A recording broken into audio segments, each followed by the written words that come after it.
नमो सद्गुरु ज्ञानदीपा नमो सद्गुरु सच्चिदानंद रूपा नमो सद्गुरु भक्त कल्याण मूर्ती नमो सद्गुरु भास्करा पूर्ण कीर्ती सेवे लागी सेवक धार्यो सेवे लागी सेवक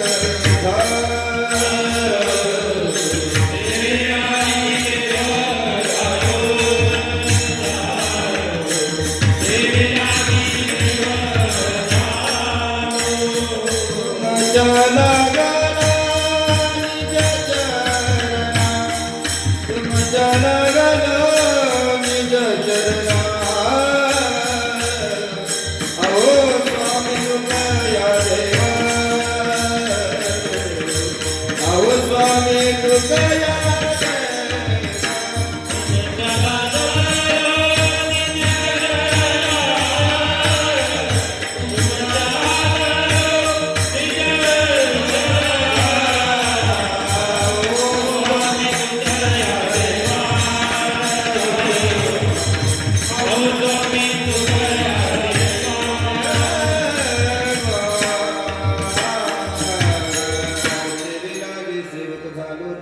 लागलो निज चरणा आहो स्वामी तुकया देवा यावरी न करावा अभेर विढाला विढाला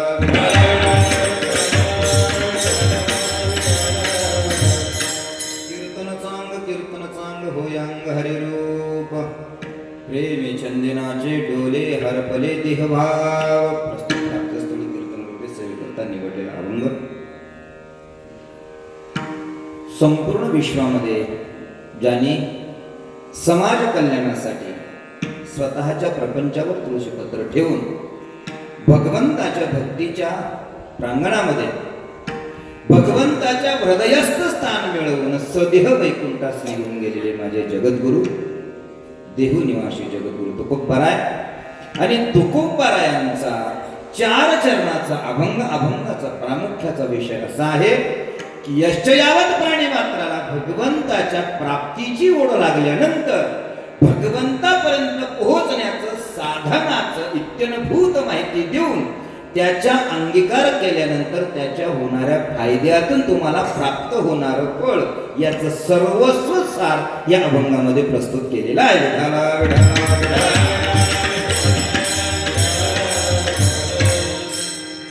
अभंग खऱ्या अर्थाने बघायला गेलं तर उपदेश प्रकरणातलंही येईल याच्यामध्ये विठाला संसार सागरामध्ये मनुष्य जन्माला आल्यानंतर भगवत प्राप्तीच्या अट्टहासाने संपूर्ण आयुष्य खर्च करत असताना जगद्गुरु तुकोबारायांनी समाजाकडे बघितल्यानंतर समाजाचे चुकीच्या दिशेने पडलेले पावलं आणि त्या पावलांना अनुसरून माझ्या जगद्गुरु तुकोबारायांना समाजाला केलेला उपदेश थोडक्यात असाही असू शकतो. महाराज म्हणतात भगवंताकडे जाण्यासाठी एक अलौकिक असं दिव्य साधन ते म्हणजे कीर्तन. कीर्तन सांग महाराज काय बोलू या कीर्तनाने हो अंग हरिरूप. महाराज म्हणतात दादा तुम्ही जर कीर्तनाचा अवलंब केला तर अंग हरिरूप होतं. कीर्तन सांग एवढंच पहिल्या चरणातलं पूर्वार्ध घ्यायचं आणि सर्व अभंग त्या कीर्तन सांग याच्या फलश्रुतीसाठीच आहे. विठाला आता तो कसं मी तुम्हाला 2 शब्दांत समजून सांगतो. कीर्तन सांग क्रिया फलश्रुती होय अंग हरिरूप पहिल्या क्रमांकाची फलश्रुती. महाराज पुढे म्हणतात अंग हरिरूप होतं असल्यातलं नाही. याचा अनुभव ज्याला येतो प्रेमे छंदे नाचे डोले अनुभूती आल्यानंतर फायदा क्रमांक 2 प्रेमे छंदे नाचे डोले. फायदा क्रमांक 3 हरपले देहभाव. हरपला नाही म्हणता हरपले बहुवाचक शब्द आहे हा. हरपला देहभाव फक्त स्वतःपुरता असू शकतो. हरपले देहभाव याच्या अर्थाने अनुषंगाने बरंच काही बोलण्यासारखं बोलू पुढे चिंतनामध्ये.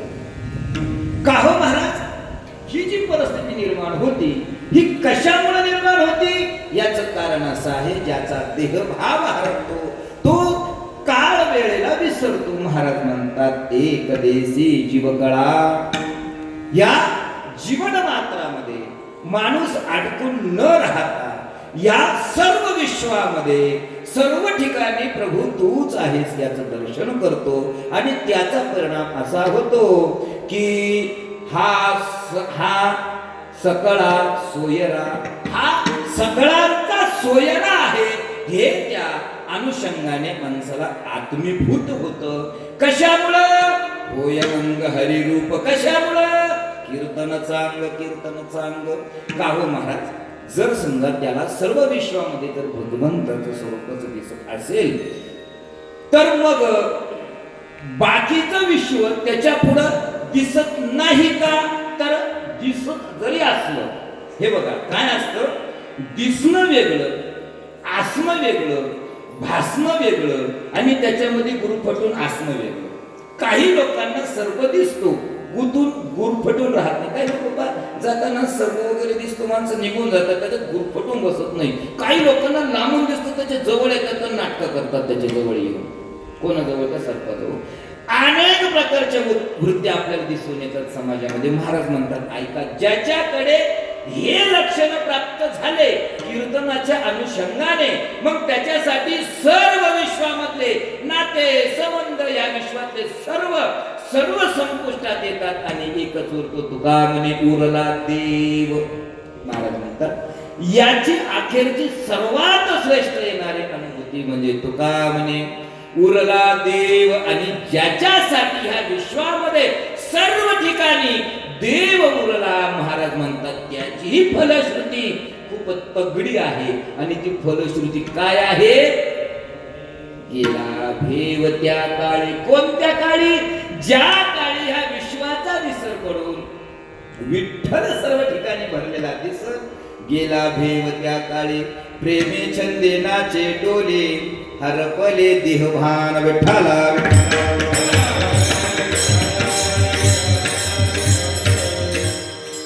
या अभंगाचा थोडक्यात धावता भावाचा असा त्रिदेवी सप्ताह. या सप्ताहातील दुसऱ्या दिवसाची सेवा म्हणजे परममित्र आदरणीय श्री अनंत महाराज उगले महाराज या ठिकाणी उभे आहेत. नाशिकवरून फार धावपळ करत आले, ते जेवले सुद्धा नाही अजून.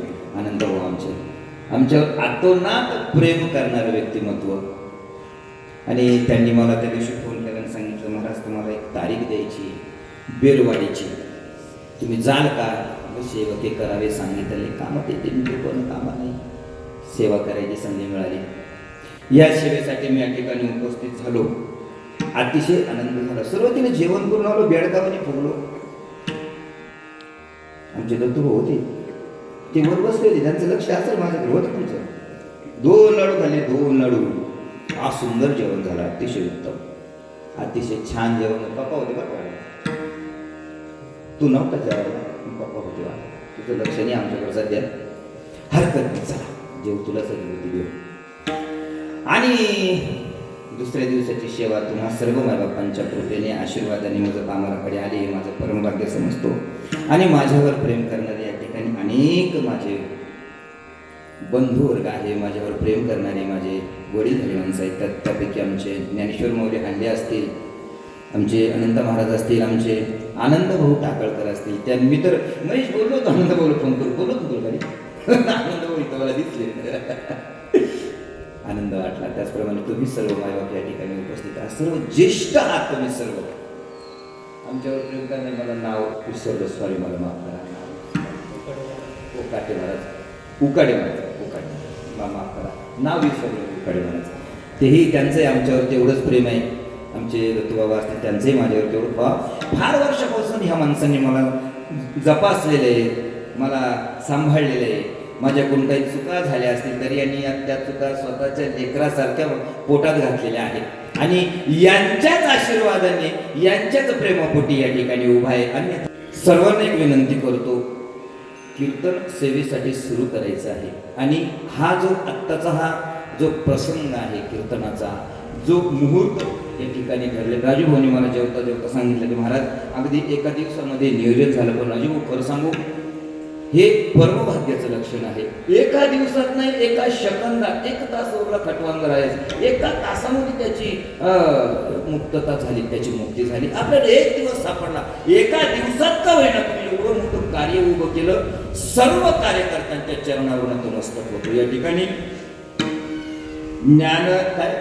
ज्ञानराज ज्ञानेश्वर भजनी मंडळ आणि ज्ञानेश्वर महिला भजनी मंडळ या सर्वांचं या ठिकाणी योगदान आहे. त्याचप्रमाणे या सप्ताहासाठी सर्व झटणारे कार्यकर्ते असतील, ग्रामस्थ असतील, या सर्वांनी या ठिकाणी एकत्रित येऊन भगवंताच्या नामस्मरणाचा गजर या ठिकाणी उपस्थित केलेला आहे महाराज.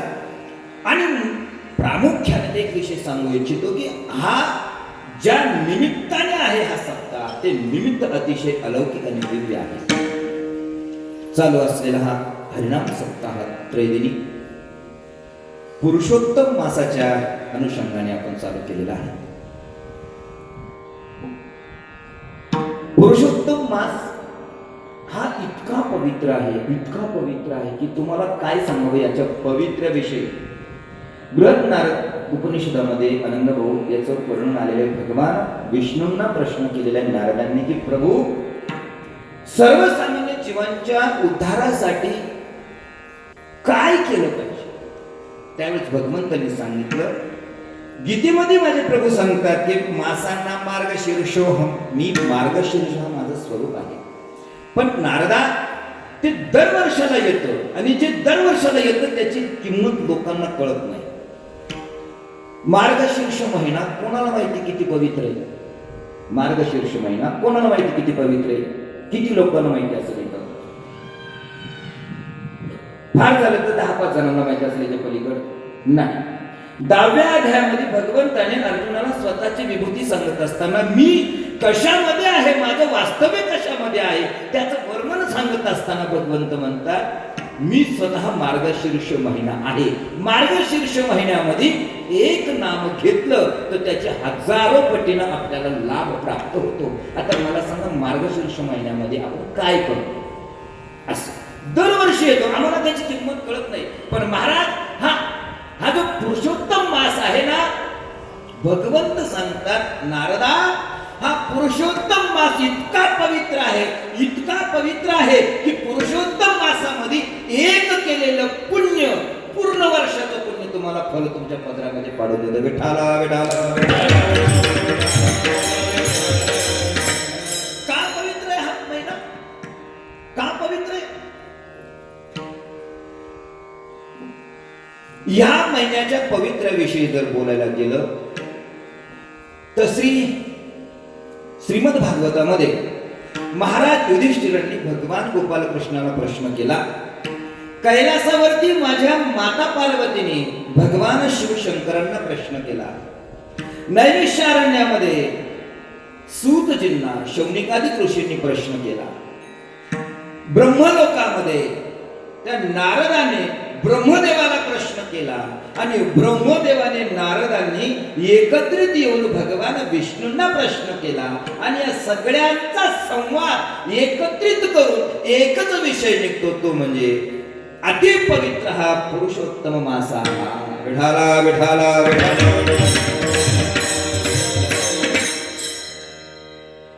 कुरुक्षेत्रावरचं युद्ध झालं. कौरवांचा नायनाट झाला, पांडव जिंकले. हस्तिनापुराचं राज्य महाराज युधिष्ठिरांना प्राप्त झालं आणि भगवान गोपाल कृष्णाने द्वारकेमध्ये आपलं स्वतःचं राज्य प्रस्थापित केलं. एक दिवशी भगवान युधिष्ठिर महाराजांना भेटण्यासाठी आले आणि युधिष्ठिर महाराज त्या आपल्या राजसिंहासनावर काहीतरी चिंताग्रस्त अवस्थेत बसलेले दिसले. आणि भगवंताने युधिष्ठिर महाराजांना हात जोडून सांगितलं, महाराज, का चिंताग्रस्त दिसता तुम्ही. म्हणून भगवान गोपाल कृष्ण आणि महाराज म्हणाले, हो ऐक, त्याचं कारण असं आहे, ही जी पांडव आहेत ना, पांडव, या पांडवांचं प्रत्येकाचं नातं भगवंतासंग वेगळं वेगळे. अर्जुनाचं नातं जर घेतलं तर अर्जुनाचे कसे 2 नाते, एक परममित्राचं नातं आणि एक शिष्यत्वाचं नातं. कारण भगवंताला स्वतःच अर्जुन सांगतो, शिष्यस्तेहं शादी मामत्वं प्रपन्ना, प्रभू मी तुझा शिष्य, तू मी तुझं गुरुत्व मी पत्कारतो आणि मी तुला स्वतःला अर्पण करतो, म्हणजे मी तुझं शिष्यत्व पत्कार. आणि मित्र तर आहेच, त्या मित्राच्या नात्याने या दोघांमध्ये काही लपून छपून चालत नाही, सगळं एकमेकांना सांगणं. आता हे जे भीम आहे ना, भीमची गंमत अशी आहे. आता भगवंत भीमाची कधी कधी चेष्टा करतात, एखाद्या वेळेस चेष्टा करतात, एखाद्या वेळेस थोडंफार असं तसं, पण तरी सुद्धा भगवंताचा आदर करणारा भीम आहे. म्हणजे भीमाच्या बाबतीत भगवंताकडे थोडासा सौम्य भाव आहे. आणि नकुल सहदेवांविषयी भगवंत त्यांना वडिलाप्रमाणे समजतात, म्हणजे ते मुलं समजतात नकुल सहदेवांना भगवान. आणि युधिष्ठिर महाराजांच्या बाबतीत म्हणाल तर युधिष्ठिर महाराजांना मोठ्या भावाच्या ठिकाणी भगवान गोपालकृष्ण मानतात. मग काय झालं, भगवंताने हात जोडून युधिष्ठिरांना विचारलं, महाराज का चिंताग्रस्त आहात? त्यावेळेस युधिष्ठिर महाराजांच्या डोळ्यामध्ये पाणी आलं आणि भगवंताला सांगितलं, कृष्णा तारे, एवढं युद्ध झालं, लाखो सैन्य मेलं, इतक्या लोकांचं बलिदान झालं आणि माझं मन काही थाऱ्यावर राहेना, मला त्याचं समाधान प्राप्त होईना. कल्पना करा ना, 50 कोटीचा बंगला बांधला, कर्ज काढलं, बंगला बांधला, बंगल्यामध्ये जाऊन झोपलं, त्याला झोप येणार आहे का? व्याज वाढतंय ना बाबा त्या कोटीचं, त्याला झोप नाही येणार नाही. तो पहिले ती फेडायचा प्रयत्न, त्याला झोप नाही. बंगला बांधला, सुखसोयी सर्व आहे, पण चित्तामध्ये समाधान नाही. युधिष्ठिर महाराजांना सांगितलं, कृष्णा सगळं प्राप्त झालं रे, पण समाधान प्राप्त नाही झालं.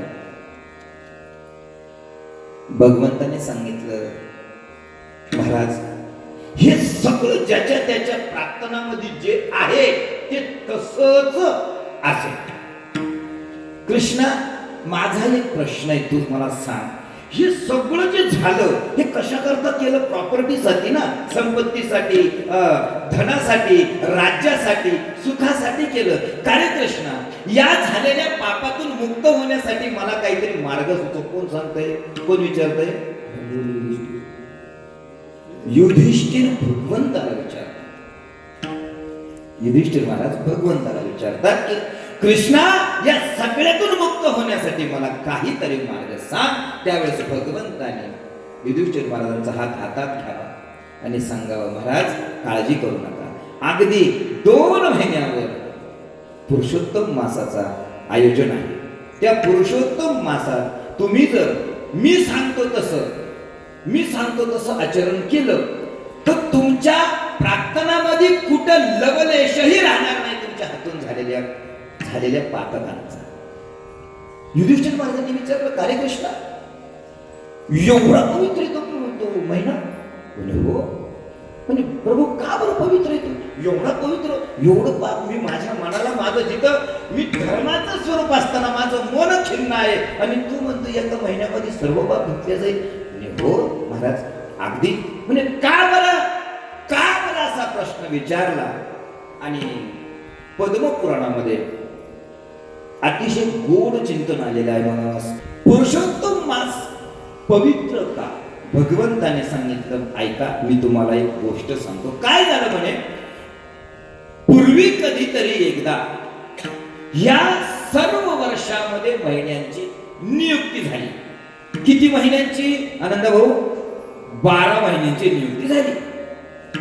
आणि एक दिवशी या 12 महिन्यांमध्ये चर्चासत्र भरलं. हे 12 महिने एकत्र बसले आणि यांची चर्चा सुरू झाली. मग श्रावण म्हणला, ऐका सगळ्यांपेक्षा मी श्रेष्ठ आहे. श्रावण काय म्हणला? मी श्रेष्ठ आहे सगळ्यात. अरे माझी एकदा सुरुवात झाली का काय लोक भगवान शंकराची पूजा करतात. हे भोळ्या शंकरा, आवड तुला बेलाची फक्त श्रावण महिन्यात. मग पोथ्या काय लावतील, दिवे काय जळतील, अगरबत्त्यांचा धूर काय काढतील. महाराज श्रावण संपला. मग पुन्हा एक जण उठला, बस म्हणे, तू फक्त सुरू झालं का लोक? अरे पण माझ्यामध्ये भगवान प्रभू रामचंद्रांचं आगमन म्हणलं? कोण म्हणला? वा, हे हुशार माणूस आहे सर्व. हे फक्त उभं राहिले म्हणजे आता तुम्ही म्हणलोय म्हणून नाही तर प्रत्येकजण कीर्तनकार या ठिकाणी विठाला विठाला. ऐका, चैत्र अरे ऐक, अरे माझ्यामध्ये भगवान प्रभू रामचंद्रांचं आगमन झालं. श्रावण म्हणला अरे माझ्यातही भगवान गोपाल कृष्ण आले होते, तू विसरलास का? त्याच्यात लगेच मार्गशीर्ष काय म्हणे का बसा तुम्ही. गीता वाचली का तुम्ही? कोणी गीता वाचली? अरे भगवंत म्हणतात माझा ना मार्गशीर्ष. सगळेच महिने भांडू लागले हो, सगळेच महिने मी श्रेष्ठ मी श्रेष्ठ मी श्रेष्ठ. ते 12व्या महिन्यापर्यंत आलं, 13व तिथं बसलो होतो. त्या 12ने विचारलं तू कोण रे? मी तुमच्यातलाच आहे बघू. आमच्यातला? तुझं काय नाव आहे? तू म्हणे मला तर काय अजून नाव भेटेल नाही. तुझी देवता कोण आहे? कारण काय, या विश्वामध्ये वनस्पती असो, सजीव सृष्टी असो, निर्जीव सृष्टी, प्रत्येकाची देवता आहे. प्रत्येकाची, समुद्राची देवता आहे, आपल्या शरीरामध्ये प्रत्येक अवयवाची देवता आहे. प्रत्येक अवयवाची देवता आहे. प्रत्येक अवयवाची देवता आहे. डोळ्याची देवता कोण आहे? सूर्यनारायण. जीवेची देवता कोण आहे? जलदेवता आहे.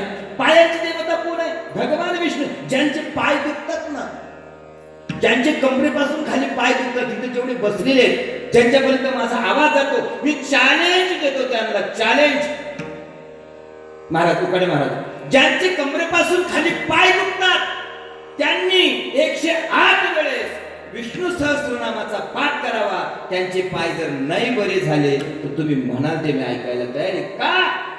पायाची देवता भगवान विष्णू आहे. मनाची देवता कोण आहे? चंद्र. प्रत्येक शरीरामधल्या प्रत्येक अवयवाची देवता आहे. फक्त 2च अवयव सोडली तिथं देवता नाही. कुठं देवता नाही? सगळ्यांना माहिती आहे. काय कालामध्ये सांगितलं ना, हाती तपुसा म्हणून धुवू नका हाती तपुसा. का? तिथं देवता नाही कोणत्या. ती फक्त 2 जागा सोडलेल्या आहेत. बाकी सर्व वनस्पतीची देवता आहे, समुद्राची देवता आहे, तुम्ही म्हणाल नदीची देवता आहे, तळ्याची देवता आहे, विहिरीची देवता आहे, बोरची देवता आहे. बोर मारतो ना, बोरला सुद्धा देवता आहे. जलाची देवता आहे, अग्नीची देवता आहे, अन्नाची देवता आहे, श्वासाची देवता आहे, डोळ्याची देवता, तेजाची देवता, सूर्याची, चंद्र, सर्वांची देवता आहे. त्या 12 जणांनी विचारलं तुझी देवता सांग. ते म्हणजे माझी देवता नाही. त्यांनी त्यांचा तिरस्कार केला. त्या 12 जणांनी त्या 13व्याचा तिरस्कार केला आणि त्याला नाव ठेवलं मल मासा. तू मल आहेस म्हणे. मल. मला सांगा मल हा शब्द किती पट योग्य आहे, किती पट चांगला आहे? उकडे महाराज, मल म्हणजे काय? मल कशाला म्हणतो आपण? लक्षात झोपा वगैरे नाही येत ना? थोडं कळ काढा, आपण खिडक्या उघड्या करू. टेन्शन घेऊ नका तुम्ही. फार तुम्ही आडवे पडेपर्यंत हसवी, काळजी करू नका. पण श्रावण आपल्याला अधिक मास फार महत्वाचा आहे. मल असं त्याला पहिलं नाव दिलं त्या 12 महिन्यांनी. आणि तो म्हणे का रे मला मल नाव दिलं तुम्ही? तो रागवला, रुसला, हे त्याच्यावर हसू लागले, त्याची निंदा करू लागले आणि त्याला सांगू लागले याला स्पर्श करू नका, हा अस्पर्शिक आहे, याला स्पर्श करू नका, याला लांब लोटा. तो खिन्न झाला, दुःखी झाला आणि रडू लागला. त्या पद्मपुराणामध्ये असा उल्लेख आलेला आहे, आनंद भाऊ त्याने ठरवलं आत्महत्या करावी. कोणी? त्या मल मासाने आत्महत्या करावी. ऐका ना, मल कोणाचाही असो, कसाही असो, अपवित्रच अपवित्रच अपवित्रच चकारात्मक बोलतो मी. मल कोणाचाही असो, कोणाचाही. ऐका, ज्ञानोपरायांसारखे संत, जगद्गुरु तुकोबरायांसारखे संत, नामदेवरायांसारखे संत, म्हणजे नाथबाबांसारखे संत, रंगनाथ बाबांसारखे संत जे या विश्वात झाले, जगाच्या उद्धारासाठी आले, त्यांचं पाठीमागं काय राहिलं? काय राहिलं? उत्तमाचे उरे कीर्तिमान.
जगामध्ये सर्व संत निघून गेले, त्यांच्या कीर्ती पाठीमागे राहिल्या. आजपर्यंत आम्ही आयुष्य जगत असताना कोणाच्याही मनाला चांगलं म्हटलेलं नाही. मग तो 13वा महिना मूल मासा हा असं नाव पडलं, रडू लागला. रडता रडता आत्महत्या करावी का काय म्हणून तो आत्महत्येला प्रवृत्त होऊन बाहेर पडला आणि नारद महर्षींचं तिथं येणं झालं. नारद महर्षी त्यांना म्हणतात, बाबा का रडतोस रे? त्यांनी सर्व घडलेली घटना सांगितली. हे माझ्यावर सर्व आरोप करतायत, माझी देवता नाही, माझं नाव नाही, मी आश्रित नाही, निराश्रित आहे, आणि असं असताना हे मला स्पर्श करण्याला सुद्धा योग्य समजत नाही. नारद महर्षी मला आत्महत्या केल्याशिवाय पर्याय नाही. नारद महर्षी म्हणजे अरे वेड्या, आत्महत्या करणे म्हणजे शेवटचा पर्याय नाही. नारद महर्षीने त्याचा हात धरला आणि त्या ब्रह्मदेवाकडे घेऊन गेले. का घेऊन गेले तुम्ही म्हणा? ब्रह्मदेवच का, दुसरा का नाही? अहो त्याचा बाप आहे नारदाचा. पोरग बापाकडे जाईल का दुसऱ्याकडे जाईल? पहिल्यांदा बापाकडेच जाईल. ब्रह्मदेवाकडे घेऊन गेले. सांगितलं, तात यांची अशी अशी अडचण आहे, दूर करा. ब्रह्मदेवाने सांगितलं, नारदा तू माझा पोरगा जरी असला ते मान्य आहे मला, पण याची अडचण मी दूर करू शकत नाही म्हणे. मग याला विष्णू भगवंताकडे जाऊ द्या.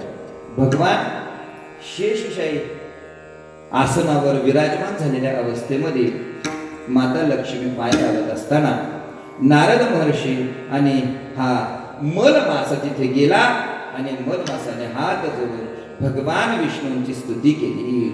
ओम शांताकारं भुजगशयनं पद्मनाभं सुरेशं विश्वाधारं गगनसदृशं मेघवर्णं शुभंगं लक्ष्मीकान्तं कमलनयनं योगिभिर्ध्यानगम्यं वंदे विष्णुं भवभयहरं सर्वलोकैकनाथं. प्रभू तू सर्व विश्वाचा करता आहेस, तू सर्व विश्वाचा पोषण करता आहेस, भरण करता आहेस, रक्षण करता आहेस. मग माझं दुःख तुला कसं देखवलं?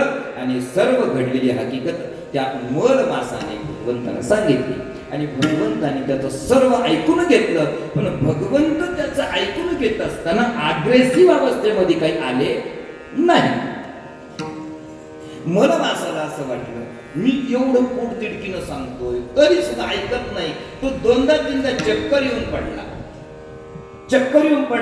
भगवंताने त्या गरुडाला सांगितलं, गरुड अरे थोडी हवा घालेला, हवा घाल. आता गरुड हवा घालणार म्हणजे महाराज त्यानं जरी एक पंख असं जरी केलं तरी ते 5-50 हजार किलोमीटर घेऊन जाऊन पडलं असं ते मलमास. त्या गरुडाला थोडा भगवंत, अरे बाबा तू तुझ्या हिशोबानं नको हवा घालू, त्याची अवस्था पाय आणि सावकाश हवा घाल. मग गरुडाने ते सर्व लक्षात घेऊन थोडी हवा घातली.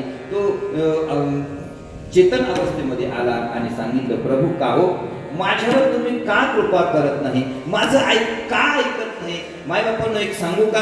त्या पद्मपुराणामध्ये इतकं घोड चिंतन आलेलं आहे. भगवंत त्या नारदाला सांगतात, नारदा त्या मलमासाचं मी तेव्हा ऐकलं केव्हा?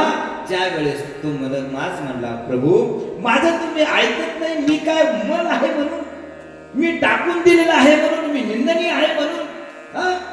मग का हो प्रभू, मी जर निंदनीय आहे, मी जर मल आहे, मला सांगा त्या गोकुळामधल्या गवळणी कोणत्या चांगल्या होत्या? त्या गवळणीला कोणतं वेदांत शास्त्र माहित होतं? त्या गवळणी कोणत्या उपासना करत होत्या? त्या गवळणीवर तुमचा आशीर्वाद झाला, तुमची कृपा झाली आणि माझ्यासारख्यावर होत नाही. बास त्या गोकुळात त्या गवळणीचा विषय काढला आणि भगवंताच्या डोळ्यातून पाणी आलं. सांगितलं, वाच थांबा, आता काहीच बोलू नको. तू जे सगळं सांगितलं ते मी ऐकलं. आता मी तुला आशीर्वाद देतो. भगवंताने सांगितलं, ऐक, तुला मल नाव ठेवलं ना, आता मी तुला नाव देतो. माझं स्वतःचं नाव तुला देतो आणि एक सांगतो, तुझ्या कालखंडामध्ये जो माझी उपासना करेल, पुरुषोत्तमाची उपासना करेल, तू या विश्वामध्ये अनंत कोटी युगापर्यंत माझ्या चरणाशी रत राहील. हा आशीर्वाद भगवंताने त्या पुरुषोत्तम मासाला दिला आणि मल मासाचं रूपांतर पुरुषोत्तम मासामध्ये झालं. विढाला नारदांनी विचारलं, का हो प्रभू, याला तुम्ही आशीर्वाद दिला खरा, पण या मासामध्ये केले जाणारे व्रत कोणते? या मासामध्ये केले जाणारे कार्य कोणते? काय करावं, काय नाही करावं? महाराज आनंद फार मोठी लिस्ट आहे याची, आता खूप मोठी लिस्ट आहे. त्या पद्मपुराणामध्ये जवळजवळ 6 पानं आहे याची. 6 पानं. काय करू नये, ते का करू नये त्याची कारण मीमांसा सांगितलेली आहे. त्याचे कारण सांगितलं. एवढं सगळं सांगत सकाळी इथं होईल काकडा करून जावं लागेल. हे म्हणतील कुठून आणलंय दुष्काळी एवढी सोडीना तर बाबा केल्या. त्याच्यामुळे मी काही तुमचा फार वेळ घेत नाही, बोटावर मोज नाही. पण तुम्हाला खरं सांगू का, माझ्याही लक्षात नाही सगळं सांगायला. मला आलं पाहिजे ना. 6 पानं कोण लक्षात ठेवत?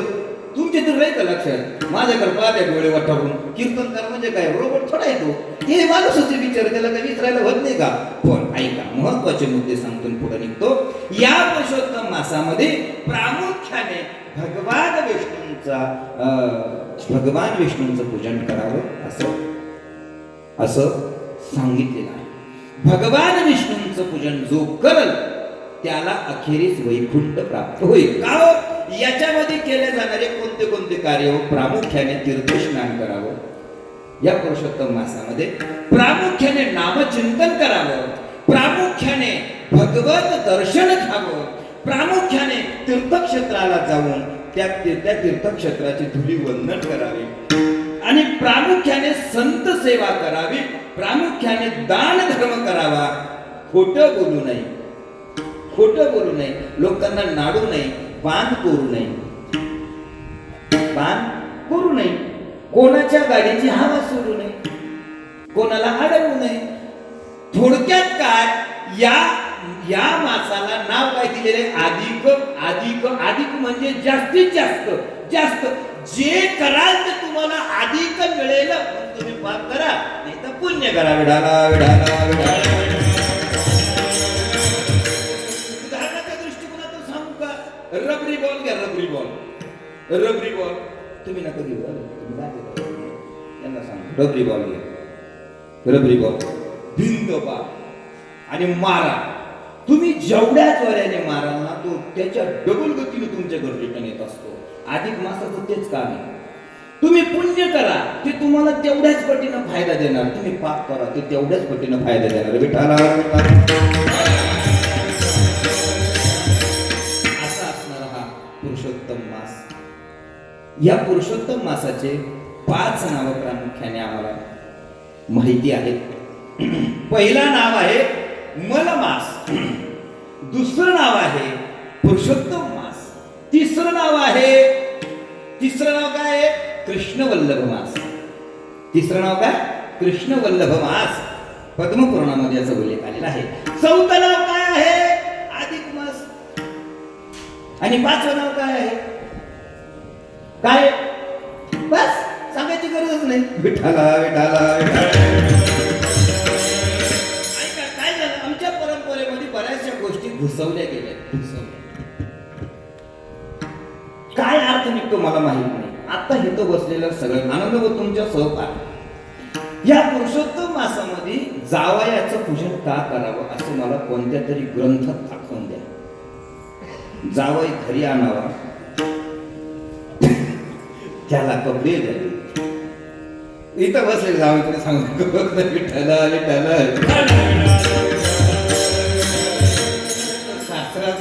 सासू खुश होती.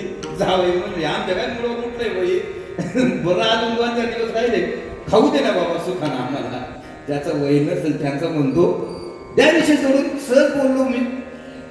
अधिक मासामध्ये ऐका, आता चष्टावारी बोललो, पण एक सांगू का, आपली जी कन्या आहे ही कन्या लक्ष्मी स्वरूप आपण भगवान विष्णू स्वरूप जावयाला देतो. त्या नात्याने या पुरुषोत्तम मासामध्ये जावयाचं पूजन करावं असं तुमचं आमचं म्हणणं आहे. ग्रंथात आलेलं नाही, ग्रंथात सांगितलेलं नाही. त्या भगवान विष्णूचं त्याच्या सासऱ्याने पूजन केलेलं नाही. कोणतं त्याचा सासरा? त्याचा सासरा सांगा. समुद्र सासरा नव्हता त्याचा. आज काय करतो तुम्ही? लक्ष्मी कुठून उत्पन्न झाली? लक्ष्मी समुद्र सासरा. समुद्रानं काही त्या विष्णूला बोलवलं नाही, त्याच्यामुळं हा विषय सोडून द्या. पण तरी सुद्धा हा पुरुषोत्तम मास अति पवित्र आहे. आणि अशा अतिपवित्र असणाऱ्या पुरुषोत्तम मासामध्ये आम्ही आज या ठिकाणी हरिकीर्तनाच्या आनंद घेण्यासाठी सेवेसाठी उपस्थित झालेलो आहे आणि सर्वांच्या चरणावर एकदा नतमस्तक होतो आणि माझ्या प्रमुख कीर्तनाच्या सेवेकडे वळतो. विठ्ठला विठ्ठला